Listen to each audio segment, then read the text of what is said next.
বাঁকুড়াতে অবৈধভাবে নাম্বার প্লেটবিহীন ট্রাক্টরে বালি পাচার করতে গিয়ে গ্রেফতার চালক। আটক করা হয়েছে বালি বোঝাই ট্রাক্টরটি। আজ অভিযুক্তকে তোলা হবে আদালতে।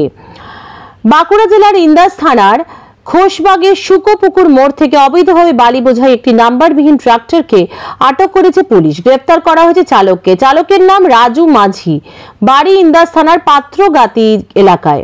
পুলিশ সূত্র জানাতে পারা যায় যে গতকাল বিকেলে ইন্দাস থানার পাশ দিয়েই বয়ে যাওয়া দ্বারকেশ্বর নদী থেকে একটি নাম্বার প্লেটবিহীন ট্রাক্টরে কোনো রকম বৈধ নথি ছাড়াই বালি পাচার করছিল রাজু মাঝি।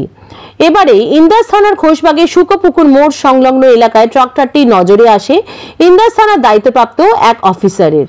ট্রাক্টরের নাম্বার প্লেট না থাকায় তার সন্দেহ হয় বালি পাচারে বৈধ নথি দেখতে চাইলে চালক তা দেখাতে পারেনি।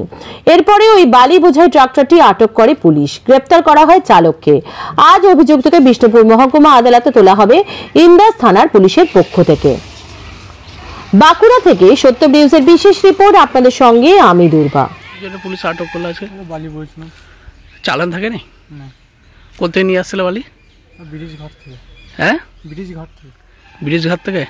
কার ঘাট থেকে নিয়ে আসছিলে? ঘাটের মালিকের নাম বলতে পারবো না। কার ট্র্যাক্টর আছে এখানে? ট্র্যাক্টর মালিকের নাম জানি না। তোমার নাম? হ্যাঁ, আমার নাম রাজু। তুমি গাড়ি চালাচ্ছ, কার জানো না? না, আমি গাড়ি চালানো আমি হালে নতুন শিখছি না আর কি। যে শিখতে গেলে তোমার বলে তাহলে এক গাড়ি লোড করে দিবে, চলো। তোমার নাম কি? রাজু। বাড়ি কোথায়? পাত্রঘাটে। ভয় নয়, আপোষ নয়, শুধু সত্য খবর পরিবেশনার প্রত্যয়। সত্যম নিউজ।